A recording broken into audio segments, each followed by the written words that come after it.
নমস্কার, আমি শ্রীমতী ঝুমা দাস।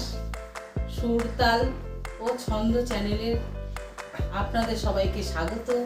আমি আপনাদের এই আধুনিক গানটি গিয়ে শোনাচ্ছি, আপনারা শুনুন। ভালো লাগলে লাইক ও সাবস্ক্রাইব করুন।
Yeah.